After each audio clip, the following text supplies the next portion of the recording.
So we are officially recording, so don't say anything incriminating. I mean, unless you really want to, that's cool. That would make for a hell of a story too, I'm sure. I'm all fine with that. I do not fear the law, and I'm not doing anything. I'm not committing any physical harmful acts. All that other crap, like statutory stuff, doesn't mean anything to me. I don't listen to the police because I don't like them. Right on. I'd like to welcome you all back to another episode of the Unframe of Mind show, where we're having uncomfortable conversations without a condom. And today I'd like to introduce you to a guest that's been on the show before, as it turns out, in podcast format. A friend of mine named a friend of mine by the name of Ronald Farnham. He is the creator of Hollywood and Vine, and has a wide range of projects that he's been working on, and it's quite interesting to see this man at work. So I would like to introduce you guys to him and give him the floor to tell you guys about a little bit of stuff that he's been working on, and we'll just go from there and see where this thing takes us. So, Mr. Ronald, what you been working on? Right. I've been working on a lot of stuff, and let me tell you, you're not the first person or the last person who has messed my name up. I'm used to it. I don't know what it is about Ronald Farnham, but it seems to I don't know, people can't really even spell it. So, dude, I didn't even realize it was a tongue twister till it started to roll out of my mouth. Yeah, I know. That's all good. I'm working on, one of the things I'm really excited about is Hollywood and Vine, the movie. I shot it. I wrote it in Los Angeles. I started writing it in 2012, and then I wrote it, I produced it, I directed it, I edited it, and finally, earlier this year, I got it up there streaming now on Amazon Prime in the United States, the UK, and Germany. And so it's only $2.99. So if you want to watch this action-adventure, feature-length, conspiracy motion picture, then I highly recommend it. Not just because I made it, but it's the sequel. It's the movie sequel to my book, The Second Coming of the Messiah, which is about the Messiah who creates the plan to take down the global military-industrial complex. And in the book, she winds up escaping from Guantanamo Bay and going to Hollywood. And that's where the book ends. So I wrote the book. I did the movie Hollywood and Vine when the Messiah gets to Hollywood, and she teams up with a couple of female Russian double agents, and they battle against some Russian henchmen, the Illuminati, Iranian terrorists, and they're trying to save the world from all-out global nuclear war that's going to possibly happen at the Hollywood and Vine train station because of a dirty nuclear bomb that the Iranians are going to detonate. So it's good. It's a lot of esoteric information, and I've got hints and clues in there about how to free yourself from the government. That's awesome. It sounds like a Charlie's Angels meets 007 kind of thing going on here with a little bit of... Yeah, well, I kind of wanted to create a superhero character. So I decided to get the Messiah, take the Messiah as the character that I put into play now out there in the public domain in movies and books. So I kind of feel like I right now own the Messiah character. And the Messiah is really just this individual who has learned how to figure out the solution to end poverty and end war and to get the entire world to turn their back on the government. And the Messiah in this movie, Hollywood and Vine, is a female. So she's also kind of learned how to harness the control of her subconscious mind to control her reality. So she wants the world to be the way she wants it. And the way she wants it is that she wants all living souls to be free. And she wants to end poverty. And she wants to end war. And by the way, in real life, I have figured out the solution to end poverty. And we can talk about that. Yeah, we'll definitely get to that. I guess I'm kind of glad that in your fictional book that your character has good intentions with this power she has, because I can only imagine if she wanted exactly the opposite of that. That's a terrifying power for somebody to have, isn't it? Yeah. They're in the esoteric world, or the satanic or the Luciferian world, or the Gnostic world, where the secrets are. there are people who know how to use that information to manipulate the world and reality and people and even, I think, timelines through CERN for nefarious purposes. And so I'm working on rebalancing the scales for us living souls, because that's what we are, really. We're living souls, and we've been converted by the governments that are really corporations. They've converted us into citizens, persons, individuals, residents, domiciled, and taxpayers. So I'm working to put an end to that. I think we can definitely agree on the level of crap that's going on out there, as far as how I know I talk a lot on the show about, you know, people just being sheep and following along with the common narrative and that kind of thing. Yeah. You shut the bathroom door. Yeah, great backdrop, dude. There you go. You know, the irony is, back here behind me, you see that sign says "Everybody poops." You know, that's I think we're on a wavelength, man. That's. Oh, well, then let me open up the bathroom door so we can be on a level playing field. That's right. That's right. It's like we gotta be in you know, one mind. So you were talking about some kind of a solution for, you know, I don't want to talk too much about the book and the movie and that kind of thing. So I don't want people to, you know, get any spoilers or anything like that. You know, if you want to check it out, definitely go check that out. I will make sure to leave a link in the description for people to see that. So I'll try to move the conversation away from that if we can, just to avoid, you know, accidentally giving anything away. But I was just curious. You did mention something about a potential solution for like ending world poverty, that kind of thing, and you said you wrap up a lot of those ideas within the book. So I assume that many of the things you're coming up with, it kind of reminds me of like an Ayn Rand kind of style of writing, where, you know, you have these fictional characters, but they're kind of telling a story or trying to teach a lesson. Is that fair to say? Yeah. In fact, you know what's funny that you mentioned Ayn Rand real quick? She wrote Atlas Shrugged, right? Yes. Well, I'm actually, when I lived in Hollywood, I'm in Florida right now working on a couple of movies and projects, but I was actually in the movie Atlas Shrugged 2. I shot it. I was in like a featured extra. In the finale courtroom scene, I am right behind the main guy who's defending himself in court, sitting right behind him over his shoulder. I'm wearing like a blazer and a blue shirt and some jeans. And so you'll see me in that movie if you watch Atlas Shrugged. Right on, claim to fame.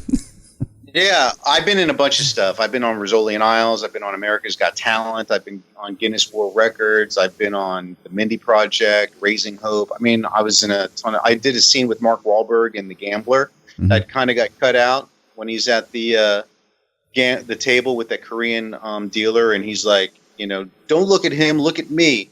I'm sitting right next to him. In fact, him and I duel in hands. A card can. Well, they had to cut it out because you were making Mark Wahlberg look not as, you know, he just didn't look as good standing next to you. So that's what happened. That's what I think. That's what I think. You never know. I mean, he talked to me a little bit, but he was just there to work. I was there to work. It was funny because I was up all night the night before, and I had worked on that movie the night before also. And so I went back after the shoot, and I went back to my house and out in the valley, and then some girl I was talking to invited me over to her place, and we were up all night, and then I had to be back on set at like 6 a.m. So I didn't get any sleep. I went down, and I wound up being late, and so I wound up taking the train down to Santa Monica Beach, and then the 720 bus down Santa Monica Boulevard. And I got to Santa Monica, and then I had to go up to towards Malibu and take another bus. And I was supposed to be there like 6 a.m. And by the time I got there, it was like 7. I was an hour late. And if you're late on a movie set in L.A., they'll just send you home. It was weird. And I was also like kind of like stoned a little bit, because in L.A., marijuana is pretty much legal there. So I showed up, and I was exhausted. I was tired. I was high. And when I got there, nobody was at the production trailer. All of the extras were up in the mansion where we were shooting The Gambler. And so I got there, and I just checked in at the production table, and nobody said anything to me. And they're like, oh, there's a production van waiting right over there. Just hop in and go on up there. And I was like, all right. Nobody was like, you know, we're going to call Central Casting on you for being late. You're late. You know, you were supposed to be here at 6. It's 7. they didn't even act like that. So I was like, cool, man. I grabbed my wardrobe. I got to the production trailer. And I went up there with the cinematographer, the guy who was filming it, me and the camera guy. We drove up to this mountain, right up in the hills of the Hollywood Hills, or really the like Malibu Mountains, which is like millionaire mansions. And I got there, and they're like, all right, just go over there, stand online. And there was like 75 extras waiting in line to go into this mansion where we were going to film. And so I just got there, and I stood at the back of the line. I was the last one there. I was like, oh, man, I'm so not into being here right now. I just wanted to sleep. And so and the line wound its way down this winding street and back up toward the front door. So I was standing there, and I know I looked like garbage. And this production assistant came out the front door, and she's looking at everybody online. And she looks right at me, and she points at me, and she goes, you, come with me. And I was like, all right. I think they were looking for somebody who looked like they had been up all night and looked like terrible. So she pulls me in there, and she sits me down at this card table. And then Mark Wahlberg walks up, and the director walks up, and we start talking about how we're going to do this scene. And I'm like, what? Okay. And they wanted me to look bad. They gave me a scotch. They put a wedding ring on me. And I shot this scene for like 4 hours with Mark Wahlberg. And he was really cool. It was a fun scene. He was nice. And I had a camera right over the back of my head for a lot of it, because I had to stand up and walk out because he makes me mad when he beats me in cards. And so I did that scene over and over again. And I did a good job. In fact, the lead female, I can't remember her name, but she walked up. She's like, wow, man, what you're doing is like really inspiring. You're doing a good job. And I was like, thanks. Want to go out? But I didn't say that. I just thought it. I didn't want to get kicked off set. So that was funny. For 4 hours in the movie, and it didn't even make the final cut. No, you can just a blue shirt sitting there. I had a blue long sleeve shirt on, dress shirt. That's wild. That's okay though. I didn't care. I've been cut out of a lot of stuff, but I can't even imagine the amount of work that goes into these movies that never gets to see the light of day, that people put into acting and playing their roles, and even in the post editing process. You spend so much time editing a scene, and then finally get it done, and you're like, that's great, and then they're like, let's just take it out. It's too long. We don't need it. Yeah. Like, oh man, it's got to be frustrating. Yeah, I think that happens a lot because, I think they overshoot stuff and then they cut out the stuff that they don't need. Right. It's definitely better to have too much in it. Oh, sorry. Yeah. No, that's okay. I was going to say with the Mark Wahlberg movie, they probably have such a huge budget, and they can probably just take their time and milk the clock. Because those guys make a lot of money. Those are union films, so you're getting SAG wages, union wages, and it just adds up. Jesus.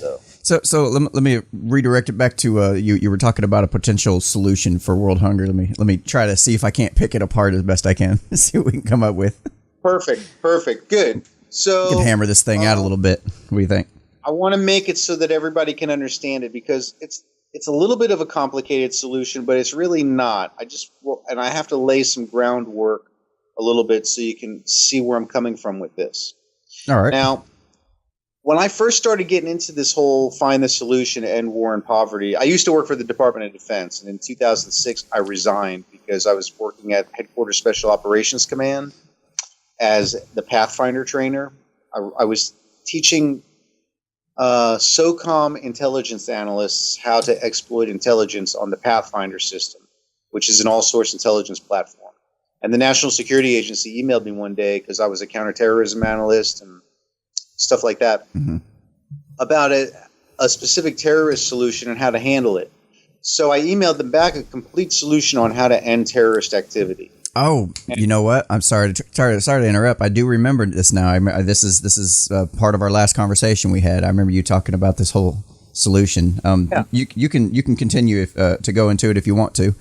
Because we don't have it on video. I'm kind of brushing through it. I'm just going through it quick, just to kind of set it up for. Oh, sure. Like the next day, they wanted to pull me off my contract, so I resigned instead. And then I was like, you know what? I'm going to take down this whole establishment: the Federal Reserve System, the Department of Defense, the U.S. of A. Corporation that's posing as a government. So I wanted to take down the Federal Reserve. Sorry, you're like I'm gonna probably interrupt you a lot, because I just it's just so bear with me on that. But so basically, you're like the ultimate disgruntled employee who got let go, and you're like, you know what? Screw it, we're gonna burn the whole thing down. Yeah, Exactly. All right. That's exactly So it. we got motive. Without the fire, though, without the torch. I want to do it. I want this to be passive resistance, where it's like peaceful, because this is a peaceful way to do this. We can actually. I figured out a way to keep the Federal Reserve intact, and those are the guys that are running things. I mean, at a large level, you have the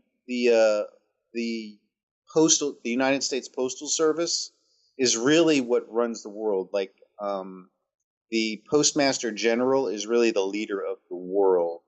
And if you understand Admiralty law, that's kind of it's really a David Wynn Miller, federal judge David Wynn Miller. If you want to learn about what really controls the world at the government level, it's really the Postal Service.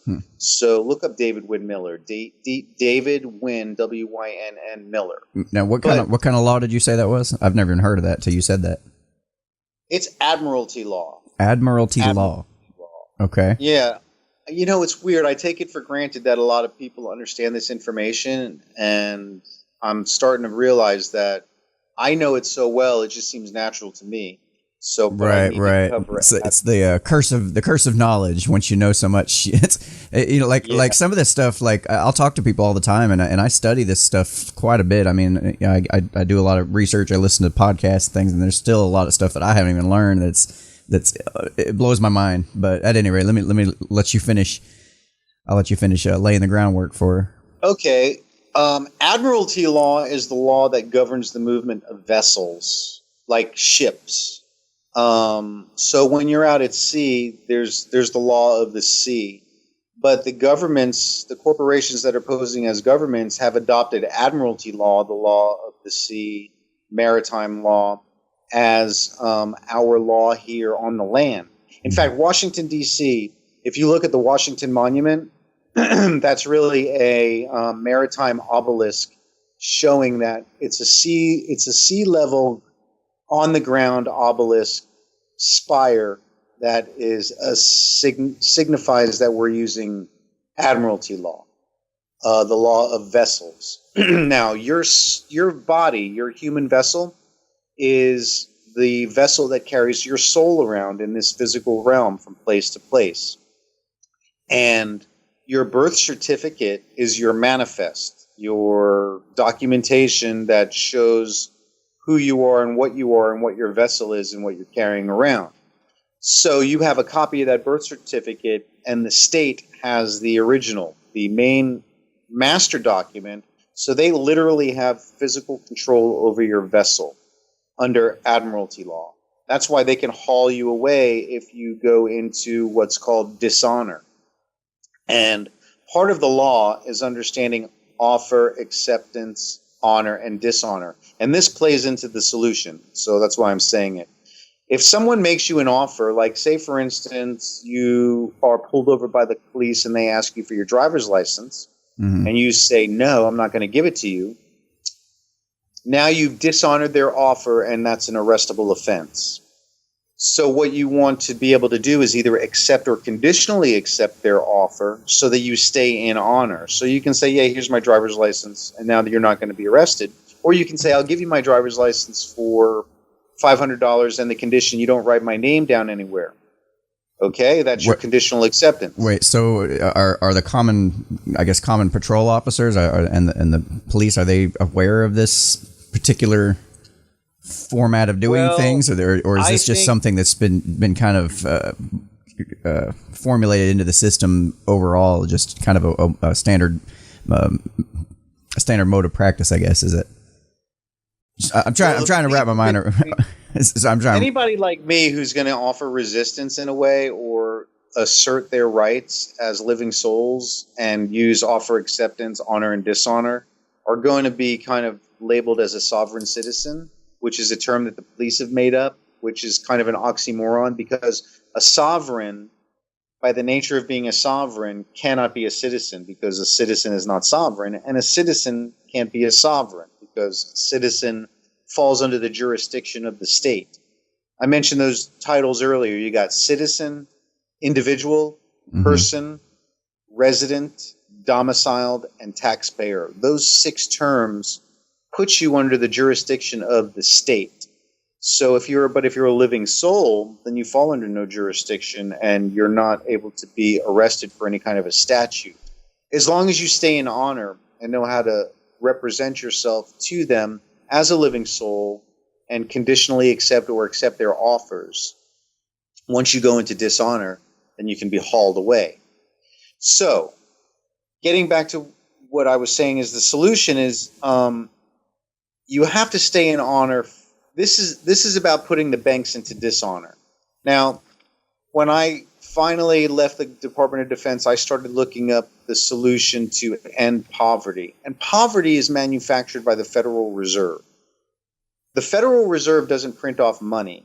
What has happened is that words of art are being used and manipulated against us. Words of art are like what lawyers use. Mm-hmm. Like, for instance, when you go into court and the judge says to you, and he's not even really a judge, he's an administrative clerk. In fact, courtrooms are really just administration centers dressed up to look like courtrooms.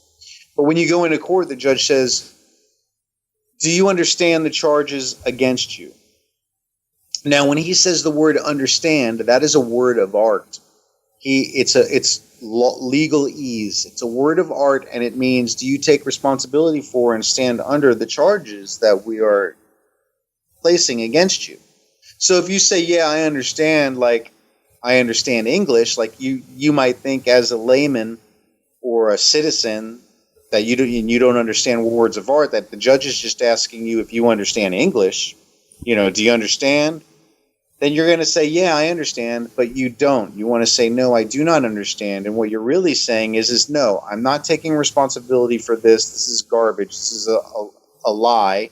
I am not even the person that you're the individual." And you can hold up your birth certificate and go, "I have the birth certificate right here, though, with the all capital name, but I'm the beneficiary of that birth certificate, and I'm going to make you judge, you the trustee, and then you can pay all fines and payments into the trust to me as the beneficiary." It's a simple way to handle a courtroom when you're dealing with statutory court or magistrate court. When you go in there. Okay, so let me stop you there. I'm sitting here trying to put this together. I understand that term, that phrase. That does make sense. That it could be used as kind of a double meaning. I get what you're saying as far as understanding a language or understanding what they're saying versus standing under. That kind of phrasing. I can understand that.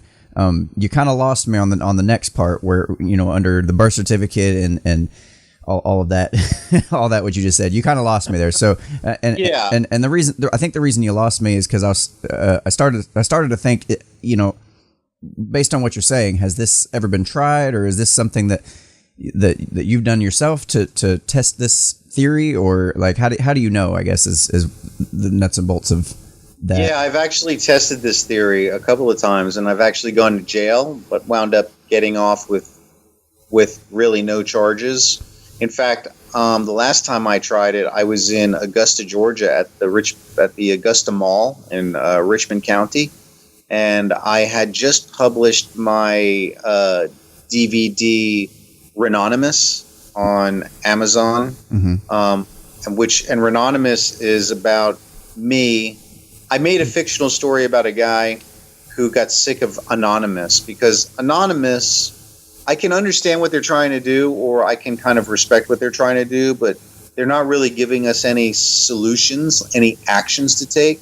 They just give speeches, but they're not saying do this, do that, do this, do that, so that we can be free. They're not giving any kind of orders for us to follow, any solution steps that we can use. So I made this DVD called Renonymous. About one day, I was joking around with my wife at the time, saying, Anonymous is just telling us, giving us speeches. They're not telling us to do anything. I have the solution.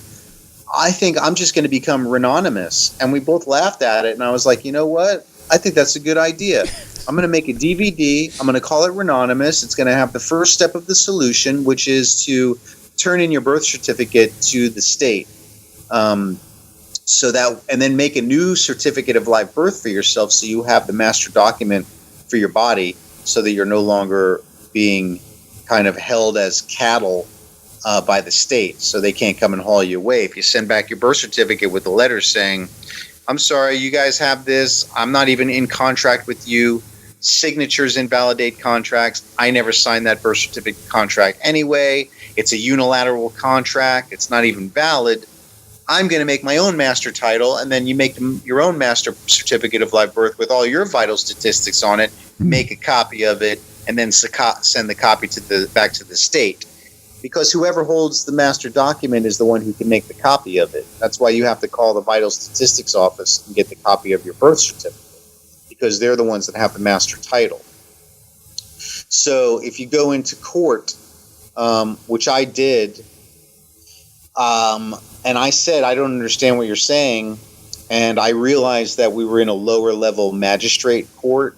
I opened up a superior court in the courtroom, and the judge kind of fled the courtroom and then ordered me to have a psychiatric evaluation. That's what they do when you're not playing by their rules.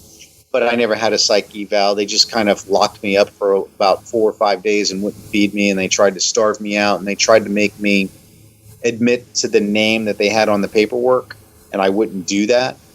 Wait, so play that out for me, because it sounds like if I'm a judge, I don't understand what you're doing here. Maybe I don't understand the whole concept of not understanding.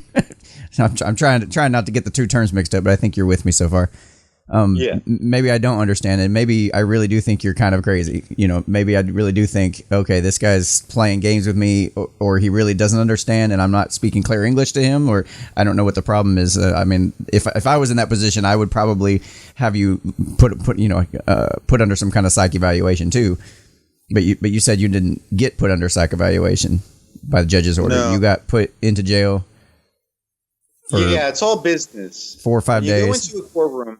So I guess so. Which is it? Or does the judge understand what's like these rules? I meant to write that term down. That type of law, not maritime law, but you were saying it was admiral.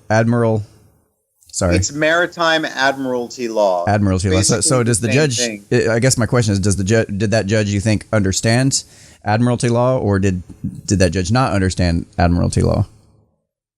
I think that judge did. And in fact, that judge was pulled off my case, and I had to go reappear in their courtroom for another hearing. And my wife at the time, she was like, look, don't do this. I just want you to come home. They made me take a public defender. And, when you hire a lawyer to take a public defender, what you're saying to the court is that you're an imbecile and you cannot speak for yourself. So I'll tell you what happened. I had made that an anonymous DVD, and I was handing it out and talking to people about it at the Augusta Mall. Mm-hmm. And the security guard came up to me, and they're like, "Hey, you can't be doing that. You got to leave." And I was like, "I'm just talking to, just advertising my DVD. I'm not doing anything wrong." And then they asked me for my name, and I said, "I'm not going to give you my name. That's my name. It belongs to me. I'm not going to incriminate myself. I hereby invoke my Fifth Amendment right to remain silent." Right. And as soon as I invoked my Fifth Amendment right to remain silent, they arrested me and called me a sovereign citizen. And a sovereign citizen is a term that the police force, and it's funny that it's called force, that the police force has invented to use as a label to put on people who are asserting their sovereign freedom, their rights. See, I've studied the law, and every state is really a country with its own statutes, codes, and boundaries and jurisdiction. So just the fact that you're in a specific state or country, they think that you're under their jurisdiction. And most people are, because they don't know how to remove themselves from the jurisdiction of the state, or even claim that they are not a citizen, a non-citizen. So they arrested me and handcuffed me, and then they handcuffed my wife, who was there with me, and they forced her, basically under the threat of arrest, to tell them my name. And she did, and she started crying, and I didn't want her to go to jail, so I told her, go ahead, say whatever you need to say. And she said that, and then they took me to jail, and they wanted to take my picture and fingerprints, and I wouldn't let them. So for 5 days, I couldn't eat, I couldn't sleep, because they put me in a cement room and they just dropped the temperature in there, and they kept coming into the room every hour or two saying to me, "Are you ready to have your picture and fingerprints taken? Are you ready to have your picture and fingerprints taken?" Now, they weren't asking me, "Can we take your picture and fingerprints? May we take your picture and fingerprints? Is it okay if we take your picture and fingerprints?" Because they want to use them against me, but they need my consent.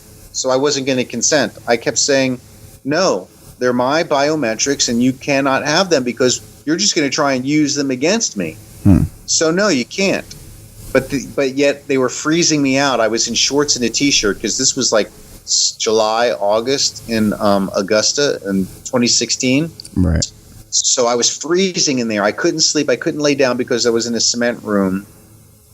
And so I was getting kind of hypothermia, and I was up for 5 days straight and couldn't eat. I didn't eat because they were just giving me like sugar water and Wonder Bread, like old meat sandwiches. It was just terrible. So finally, after 5 days, and this is where conditional acceptance comes in, and I was staying in honor. After 5 days, the Captain William H. Reeves of the Charles B.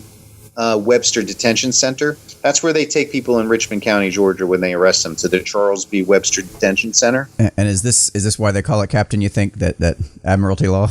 Is that where they get the term for that? Probably. It's military terms. Well, think about it. Like in the Statue of Liberty is on the water because it represents Admiralty, maritime, military law. You have liberties are something that a naval commander gives to his subordinates. So when you're given liberties and you go on liberty, that's permission from your military commander. So in the Constitution, the US of A Constitution, which is really the Articles of Incorporation of a corporation that is incorporated in Washington District of Columbia, in the executive summary, say that times five times fast. I can. I work on tongue twisters. I can say I slid a sheet. I slid, and on this slitted sheet, Well, look at you go.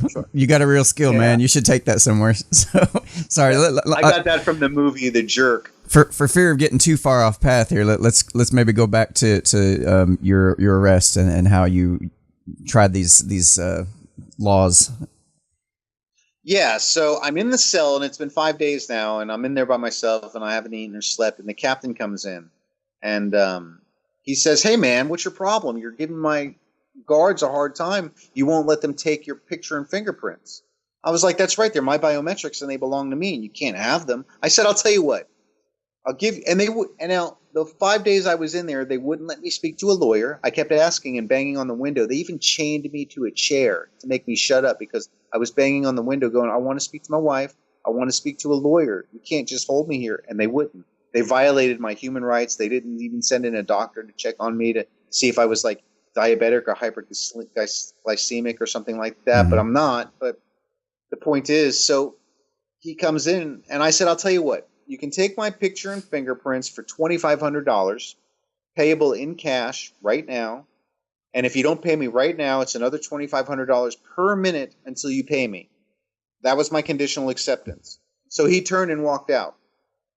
And he was gone for like 36 hours until finally the guards came in and they're like, "Are you ready to have your picture and fingerprints taken?" And I kept telling them during that 36-hour period, like, "Yes, according to the deal I have with Captain Reeves, where's my money? It's accruing now at $2,500 a minute." So after 36 hours, they owed me like a couple $1 million. In fact, I filed the lawsuit paperwork claiming like $1.5 billion for my biometrics because it's been $2,500 per minute since July of 2016, and they still haven't paid me yet. So, in fact, my paperwork, I was just tracking the documentation I sent in, and it seems like they have stalled my paperwork. So I've got to call the post office there and find out why it hasn't been reported as delivered, because it's been like 2 months now since I delivered that paperwork. And I know that they know that I know what I'm doing. So finally, they kept coming in, and I was like, "Yeah, according to my deal with Captain Reeves, you guys owe me money, but I'm ready to have it according to my deal. I want to get paid." So they kept slamming the door in my face. So finally, they were like, "You ready to have your picture and fingerprints taken?" And I was like, "Yep, I sure am. Let's do this, you know."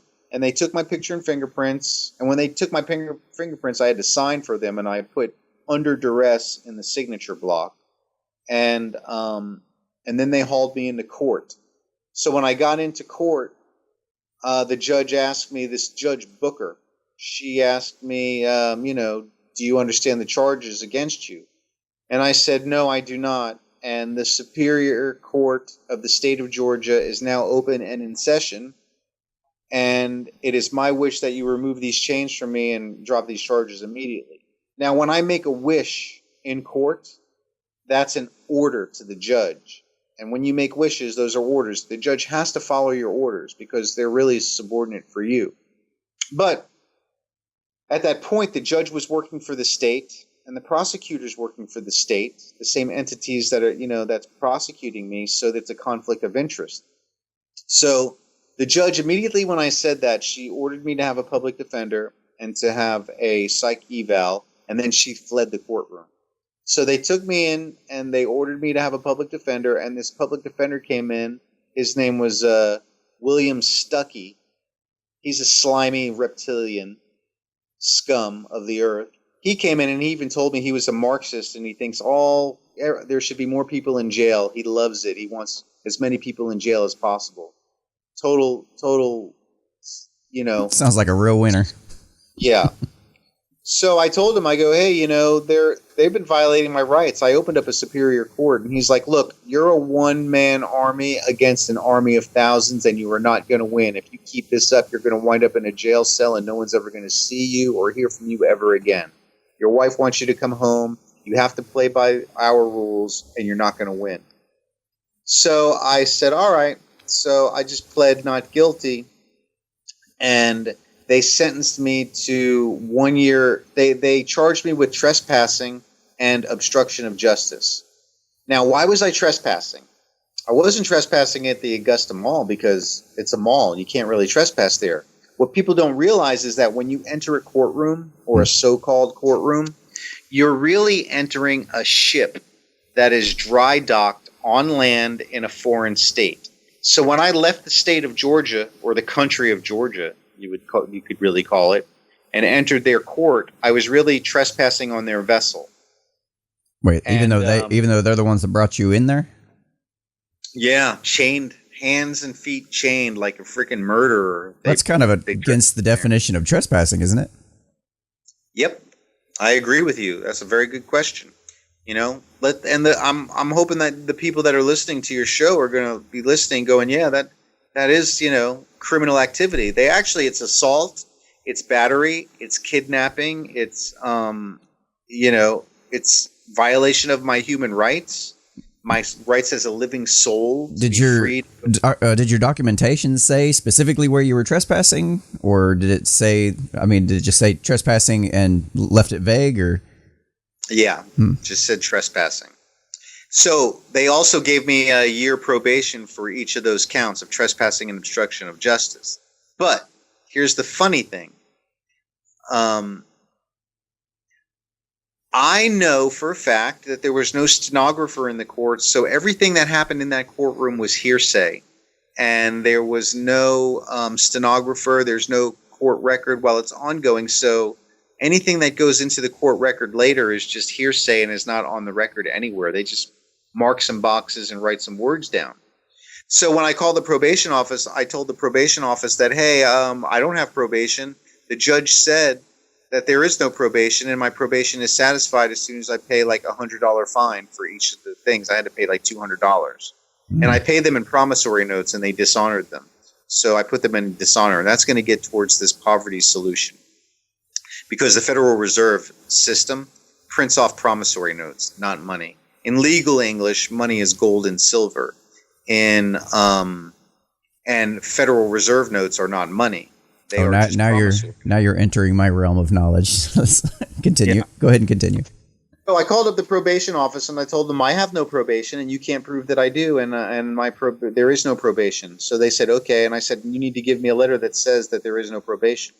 Because they knew that I was telling them there was no stenographer in there. Everything in there that happened in there was hearsay. There is no probation. That's what the judge said. It's my word against the judges. So they were like, all right. And they sent me a letter saying no probation. So everything was satisfied. So I I paid the fine with a promissory note. They dishonored it.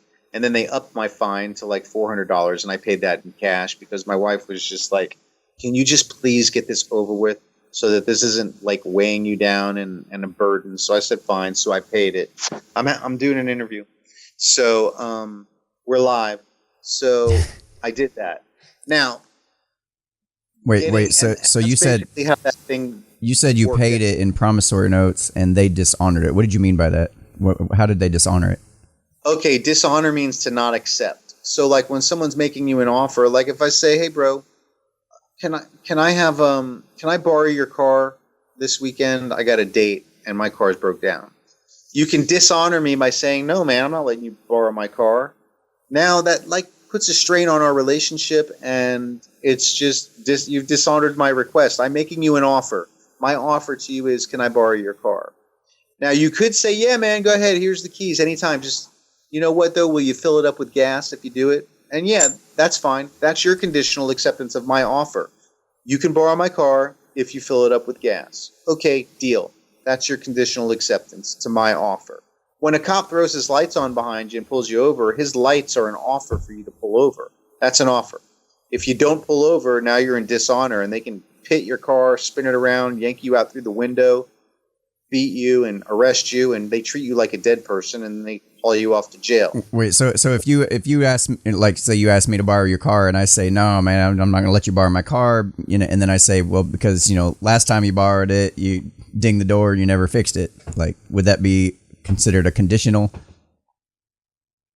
Yeah, you're really saying, hey, you could borrow my car, but I would let you borrow my car, but last time you dinged it, so I'm not going to accept your offer. And, you know, last time I borrowed your car, if I did ding it, then I've dishonored myself in my own offer because I never said I'm going to borrow your car and put a dent in it.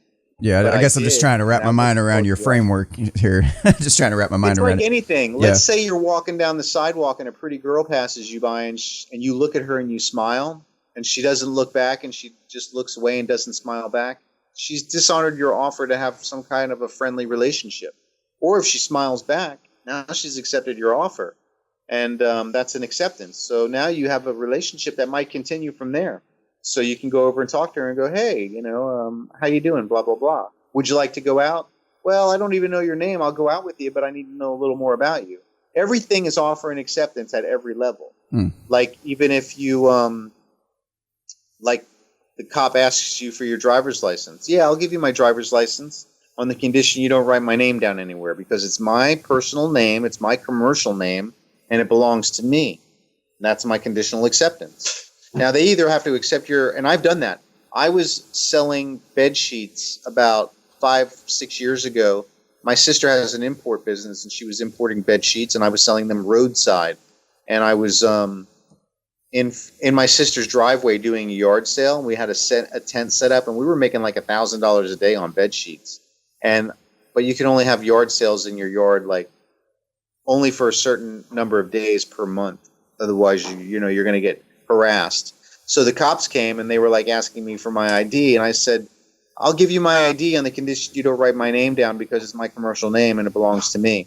And they were going to try and arrest me, and they took my name, they looked at it, and they gave it back to me, and they walked away because I conditionally accepted. I stayed in honor.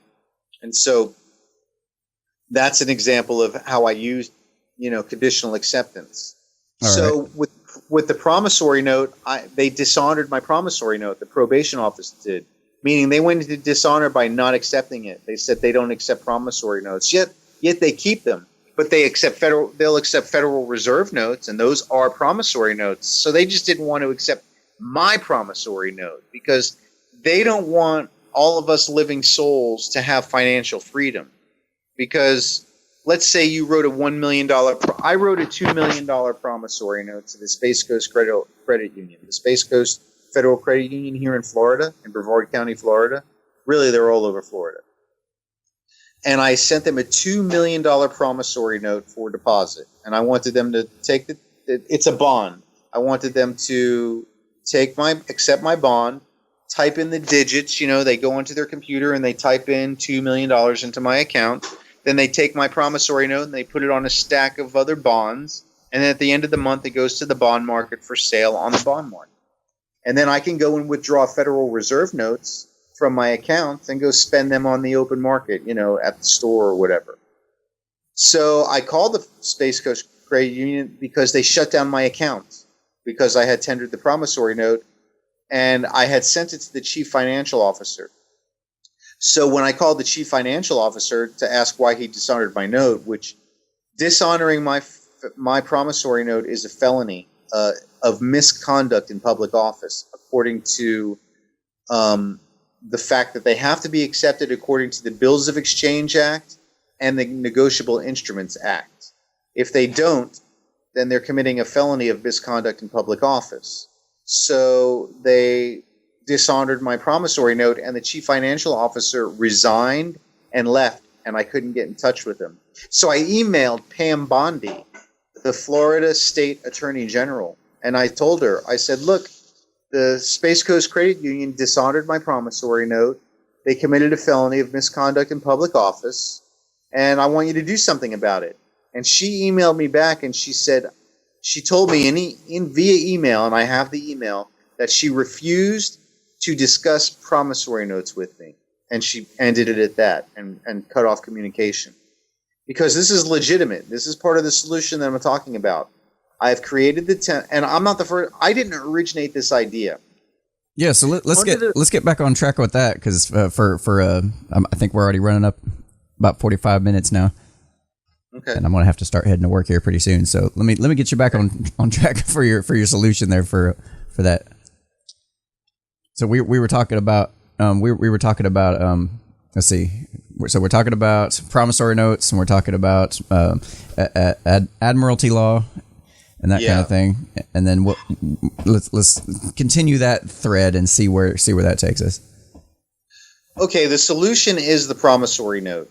I was watching a video about 6 years ago by Michael Tellinger, who's a part of Gaia TV. I don't know if you've heard of Gaia. Mm-mm. But he created the promissory note in South Africa, and he paid off his mortgage with it and paid off his home. Now, because the Federal Reserve prints off promissory notes and they're a corporation, you are turned into a corporation also by your government. They create a corporation out of you by making your certificate of live birth. So you have the right also to draw up a promissory note. So I did a lot of research on the promissory note, and I developed a template, and it's legally sound. It's got the statutes and codes. It's got its own. Each one has its own original number. Like if you look on a dollar bill, you'll see it has a unique number. Each bill has its own number, and it has to have it because otherwise it can be counterfeited. You can only have $1 bill with that one serial number on it. So you kind of created your own currency then? Is that my own currency? And in order, and I know in the eyes of the federal law, like that's a huge threat to their power for there to be competing currencies. And I think that's why we're seeing a lot of resistance from governments in terms of the cryptocurrency craze that's going on right now. Yeah, I would imagine so. In fact, I have submitted more than $175 million worth of promissory notes to 16 major banks, the IRS, the California State Tax Franchise Board, and the Department of Motor Vehicles for both the for Augusta, Georgia, and Denver, Colorado. And and on each of my promissory notes, I put my address where I am, where they can come and pick up their amount towards the face value, like $1,000 per month, every consecutive month until the obligation is fulfilled. That's part of the terms and conditions. Mm-hmm. I've been doing this for about 3 years now, and there has not been one knock on my door saying that I'm committing fraud. Interesting. Because they don't want to drag me into court. And they know where I am, but they don't want to take me into court because it's a winnable case. If I win this promissory note case, then that ends their financial slavery over us. And what I've been doing now is I've been doing interviews and giving out my email address and my Facebook account, and people are emailing me and messaging me on Facebook for the template. And I send them the I have a PowerPoint presentation. I just send it to people for free because I want us all to start tendering promissory notes, and I have a plan for April 15th, 2019, which is the day that everyone's taxes are due. Now I want everybody to Sorry, put that into layman's terms. You said tendering promissory notes, and that's kind of a lot of lingo there. I know it's as far as financial lingo. For just the common guy that's just watching this video and doesn't quite understand how financial instruments work. Like, how would you spell that one out a little bit better? A dollar bill is called legal tender, right? Meaning you tender it for value. Tender it means like you hand it to somebody. Like, I'm taking this. I'm tendering it to you for value. Yeah, like an exchange. And then you have to accept it for value. Right. Okay. And so when I tender my note, I'm actually just delivering it to them. I've tendered it for value. They must accept it. If they don't, they go into dishonor, and that's a felony of misconduct in public office. So all these banks and stuff have been dishonoring my notes, and I'm building a class action lawsuit. Okay. More than 3 people constitute a class action lawsuit, and I've probably got about 100 people now already in the last several months, because I've been doing a lot more interviews about this, who've contacted me for the promissory note. And I would love for millions of people to pay their taxes this year in promissory notes, so that there has to be a major class action lawsuit. And here's the thing. This is a win-win situation for the citizens, for us living souls who have been converted to citizens, and it's a win situation for the Federal Reserve.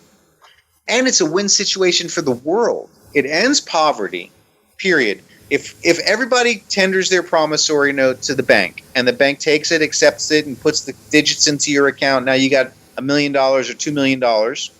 Now you can withdraw your Federal Reserve notes and go spend them, because that's the system we're in. So the Federal Reserve makes out on it, because now there's more Federal Reserve notes in circulation. Poverty ends because now everybody is on equal footing. They can go buy a home, buy their groceries, buy a car, and figure out what they want to do to serve the world, to make this world a better place. If you think about Star Trek, the way Gene Roddenberry wrote the world of Star Trek is it's a world without a monetary system, where everyone lives for the betterment of mankind and, I guess, fake space exploration, because I'm not sure I believe in outer space anymore. I've become a simulation theory person. Hold on. It sounds like you're describing a situation where we're just playing the same game as the Federal Reserve is playing, and we're just exchanging our monopoly money for your monopoly money. Yeah. And the main problem I see with that, I know the ultimate solution is to solve world poverty in this case, but I think that it could be a solution for shining a light on what the Federal Reserve is doing. I completely agree with you on that.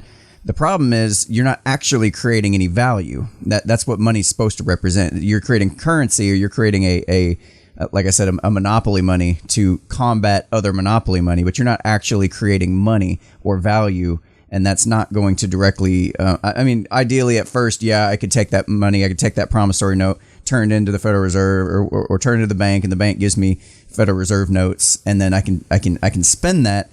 But the problem is that's only going to inflate the value of the currency of the federal dollar, collapsing, effectively collapse. What's the point of having the federal? What's the point of even having? Right. But effectively, it would end up collapsing it if this worked out properly, which some might argue is a good solution. I would say here's the thing. The problem is people don't know what money is. I just money now recently. Gold and silver. I mean, yeah, gold and silver are money, but money is not gold and silver. Does that make sense? Negotiable. Well, what we're really discussing is negotiable instruments and bills of exchange. Right.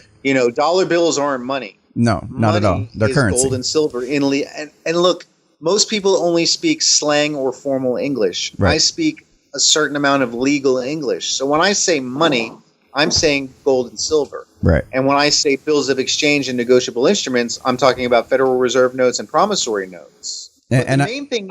I say I would encourage people to at least look up, just start with looking up the difference between currency and money, because it is very different. And the US dollar you have in your pocket is currency. Like you said, gold and silver is a form of money. Bitcoin is a form of money by all definitions. If you look at all the different characteristics that money has, those all fit under that. I would say I think Bitcoin is akin to gold and silver. Right. Because Agreed. You have to purchase Bitcoin with Federal Reserve notes, or, Not necessarily. No, you don't. No, you don't. Well, you can purchase it with other Bitcoin or other Ether currency or cryptocurrency. Oh no, not even that. You could actually create your own. You can mine for it. You can earn it through other instruments. You don't have to use, like, I could go and get, receive airdrops, or I do study this quite a bit. I'm actually the director of marketing for another cryptocurrency company called Airwire.io, and we make exchanging that cryptocurrency super easy within 4 clicks. It's insane how easy it is, or can be. But offline, I'd like to see if I can get in. I'd like to learn. I've been into understanding the cryptocurrency world for a while now, and I know it's going somewhere, but I've and my wife at the time and I bought a little bit of Bitcoin, and we bought some. Please tell me you didn't. Please tell me you didn't buy it last December. Yeah.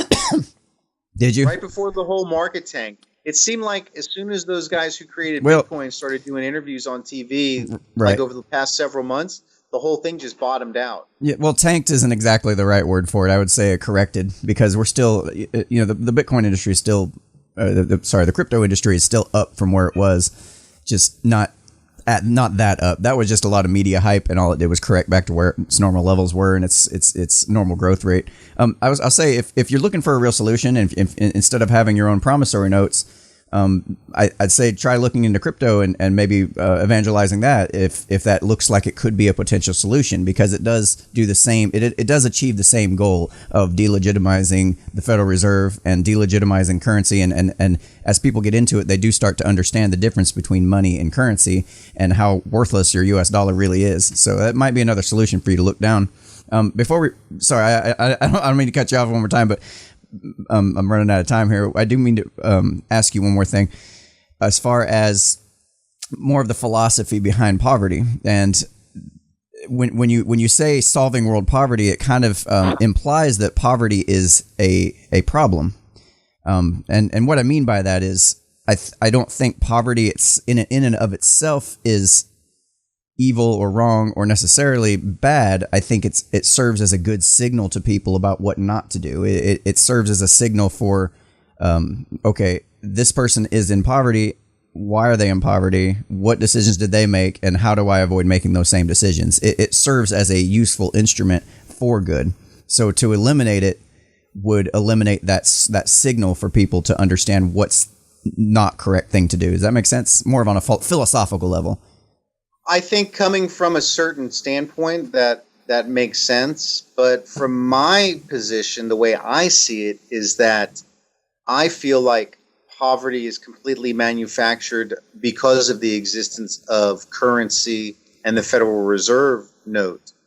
Because what you mentioned before about value, I believe we're all living souls and we come from the same source, where whatever that is, because I don't know if we're living in an analog computer simulation or a real planet or what's really going on. I have no proof of anything other than light is what makes up matter, and then ones and zeros makes up light, and therefore there's a strong probability we're in a computer simulation. Right. But it comes down to value.